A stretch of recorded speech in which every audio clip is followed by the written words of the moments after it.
Kwa wanachadema na Watanzania wenzangu, msifadhaike na yanayoendelea mahakamani. Lissu hana hatia, wote tunajua. Mbingu zinajua na dunia inajua Lissu hana hatia. Na hakuna marefu yasiyo na ncha jamani.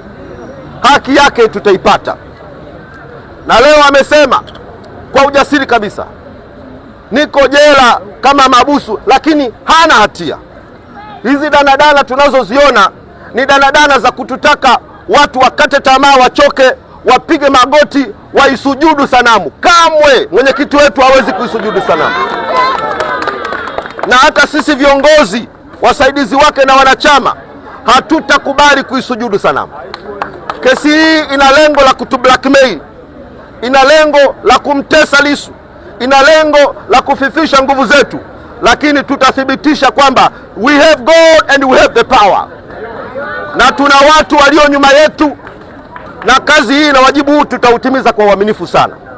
Kwa hivyo wako Wagalatia vikaragosi wachache ambao wamekuwa wanatoa maneno ya kufedhesha, kama vile kuna watu wanafaidika, aidha viongozi au baadhi ya watu wanafaidika na Mheshimiwa Lissu kuwepo ndani, kuwepo magereza.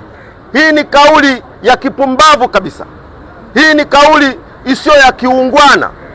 Kama kweli wanadhani kuna mtu anafaidika, aidha viongozi wanafaidika na Lissu kuwepo ndani, au kuna wanachama wanafaidika na Lissu kuwepo ndani, au labda familia yake inafaidika na Lissu kuwepo ndani, basi hao wenye uchungu na hao wanaofaidika wamwachilie Lissu basi, ili hao watu wapate hasara. Aachiliwe basi ili familia yake isifaidike. Aachiliwe basi ili wanachama wasifaidike. Aachiliwe basi ili hao viongozi inaosemekana wanafaidika wasifaidike. Aachiliwe basi. Lakini sisi tunasimama kwa ujasiri, tunasema Lissu sio mhaini, Lissu hana hatia. Na huu ndio uwe wimbo wetu kuanzia sasa.